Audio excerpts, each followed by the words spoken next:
আমি জাতীয় মসজিদের ইমাম মোহতারাম আব্দুল মালিক সাহেবকে বলবো যে আমাদের বর্তমান যে অবস্থা আমরা যা করতেছি এই ব্যাপারে তার জবান খোলা উচিত, তার মুখ খোলা উচিত। সে জাতীয় মসজিদের ইমামতের দায়িত্ব, খুতবার দায়িত্ব আছেন।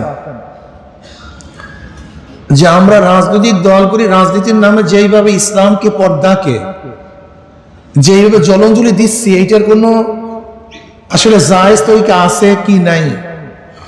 যদি জায়েজ তরিকা থাকে সেটা আমাদেরকে বলা উচিত, কারণ আমরা এইটা না করার কারণেই আমাদেরকে ট্যাগ লাগায় আমরা জঙ্গিবাদ, অমুক তমুক, বা আমরা আধুনিক হতে পারছি না, আমরা গোড়া ওল্ড। যদি এইটা জায়েজ হয়েই থাকে তাহলে আমাদের সমস্যাটা কি? আমরা তো এইটাকে মনে হয় আমাদের এলেম কম, আমাদের এলেমের মধ্যে এটা নাই। যেহেতু যাদের এলেম বেশি আছে, অনেক বেশি গভীর এলেমের অধিকারী, আমি মনে করি আমরা রাজনীতির নামে বর্তমানে যা করতেছি এটা অবশ্যই জাতীয় মসজিদের খতিব মোহতারাম আব্দুল মালিক সাহেব দামাত বরকাতুহুমকে, জাতিকে অবশ্যই মাসালা খুল্লুম খোলা বয়ান করা উচিত, ফতোয়া দেওয়া উচিত। এটা কে মানবে কে মানবে না সেটা ভিন্ন ব্যাপার। নামাজ ফরজ আমরা অনেকেই মানি না, কিন্তু একজন আলেমের দায়িত্ব নামাজ ফরজ জানিয়ে দাও। রোজা ফরজ অনেকেই রাখি না, কিন্তু একজন আলেমের দায়িত্ব ফতোয়া দিয়ে দাও। ঠিক আমরা যেই পর্দার অবস্থা করতেছি, 12টা বাজাইতেছি, এইটা যদি কোনো জায়গায় জায়েজ থাকে সমস্যা কি? যদি জায়েজ থাকে বলে দেন স্পষ্ট, আমরাও করব।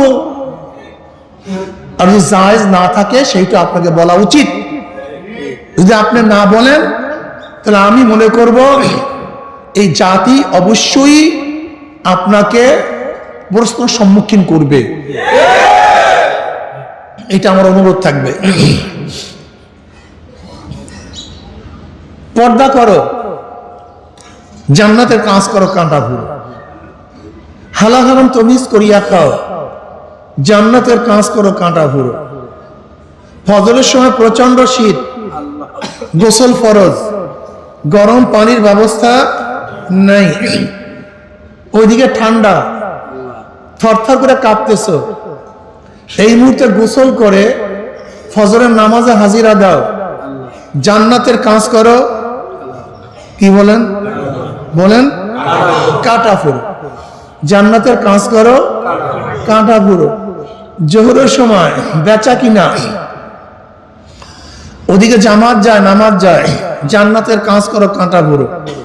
খেলাধুলা চলতেছে, মনও চায় খেলাধুলা করার জন্য, কিন্তু খেলাধুলা বন্ধ করিয়া নামাজে দাঁড়ায় যাও, জান্নাতের কাজ করো। জোরে বলেন। তোমার পিয়ন ঘুষ খেয়ে অবৈধ পথে ঢাকায় বাড়ি করছে, গাড়ি করছে, আর তুমি এত বড় অফিসার, তোমার ঠিক মতো বাজারও চলে না, হালাল হারাম তমিজ করিয়া খাও, জান্নাতের কাজ করো, হ্যাঁ কাজ করো, কাঁটা পড়ো। মিথ্যার সায়লা, এই মুহূর্তে মিথ্যা বলিও না, জান্নাতের কাজ করো, কাঁটা পড়ো। ইসলামের নামে মনে যা চায় তাই করো, ঢোল বাজাও, তবলা বাজাও, গান করো, মেয়েদের কিনিয়া গান করো, বাস আনন্দ ফুর্তি করো, বাস করতে থাকো, কিন্তু তুমি করিও না, তুমি করিও না, ওরা করুক, জান্নাতের কাজ করো, কাঁটা পুরো। কান্নাকাটি করো, জান্নাতের কাজ করো, কাঁটা পুরো। এরকম কাঁটা ফুটতে ফুটতে ফুটতে ফুটতে যখন বেড়া শেষ, বেড়া কি হয়ে যাবে? কি এগুলো কষ্টের কাজ না আনন্দের কাজ? সবই কষ্ট, এক্সের কষ্ট, এক্সের কষ্ট, সবই কষ্ট। এই কষ্ট করতে করতে করতে করতে যখন হায়াতের বেড়া শেষ,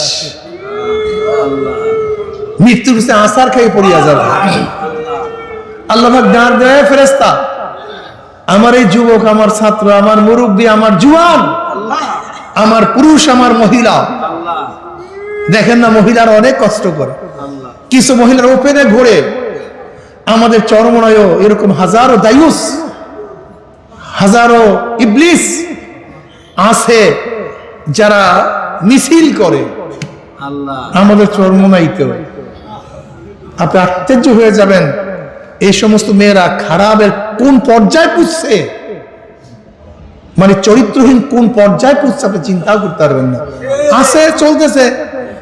আবার আর একদল মায়েরা, আমার বোনেরা বোরখা পরে ইবাদতের মধ্যে মশগুল থাকে। আছে কি নাই ভাই?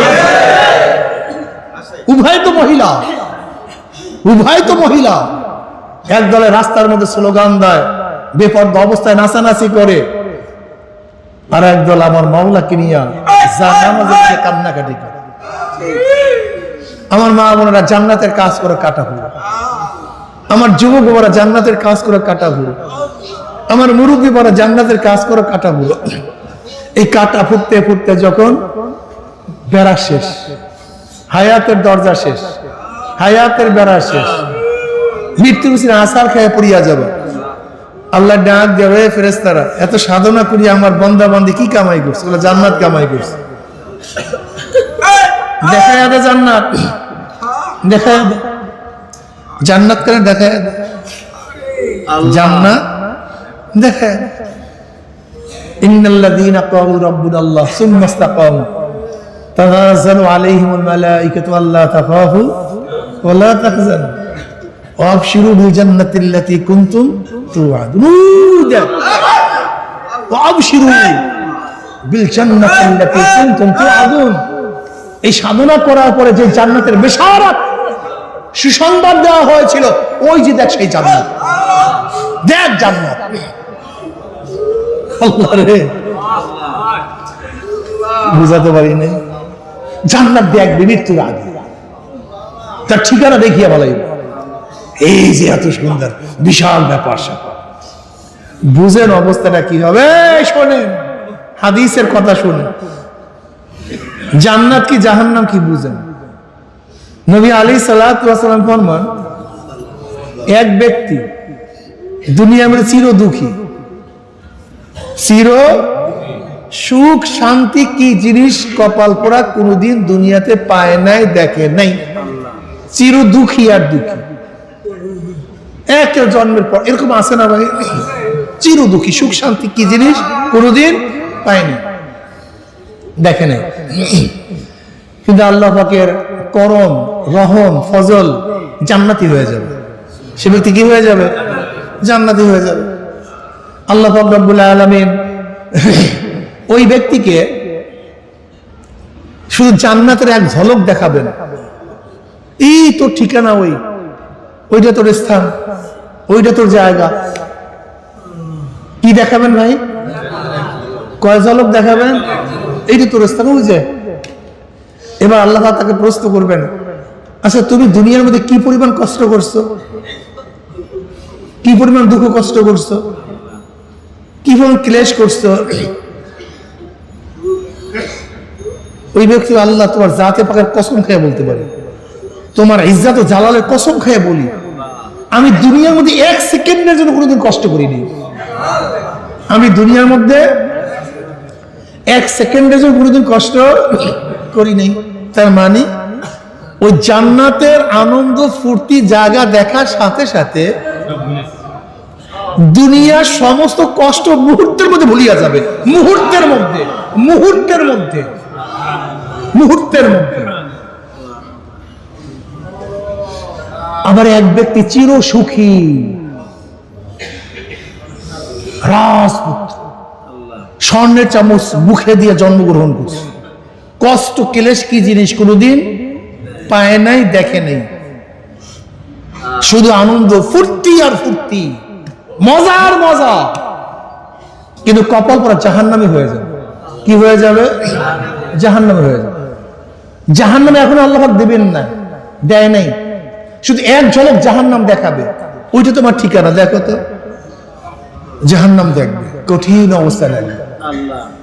দেখার পর আল্লাহ পাক বলবে, তুমি দুনিয়াতে কি পরিমাণ আনন্দ ফুর্তি করছো, করে আল্লাহ তোমার জাত পাকের কসম খেয়ে বলতে পারি, আমি দুনিয়াতে 1 সেকেন্ডের জন্য কোনোদিন আনন্দ ভর্তি করি। তার মানে জাহান্নাম এত কঠিন, এত কষ্টের জায়গা যে জাহান্নামের আযাব কষ্ট দেখার সাথে সাথে মুহূর্তের মধ্যে দুনিয়ার সমস্ত আনন্দ ভুলিয়া যায় মুহূর্তের মধ্যে। কি বুঝলেন এই হাদিসের দ্বারা? কি বুঝলেন? আসলে দুনিয়ার আনন্দ আনন্দ না, দুনিয়ার সুখ ও সুখ না। লা আয়েশা ইল্লাল আয়েশাল আখিরা, আল্লাহুম্মা গফির আনসারা আল মুহাসিব।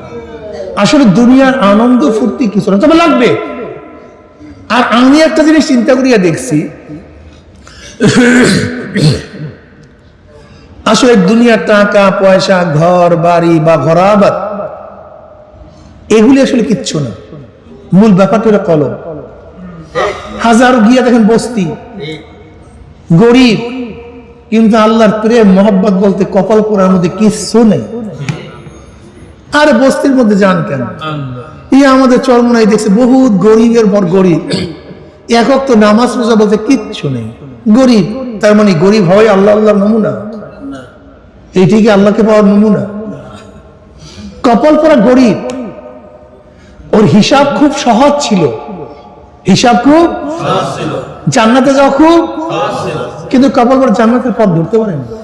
ছিল সহজ, কিন্তু পথ ধরতে পারে না। খুব সহজ পথ ছিল, কিন্তু ধরতে পারে না।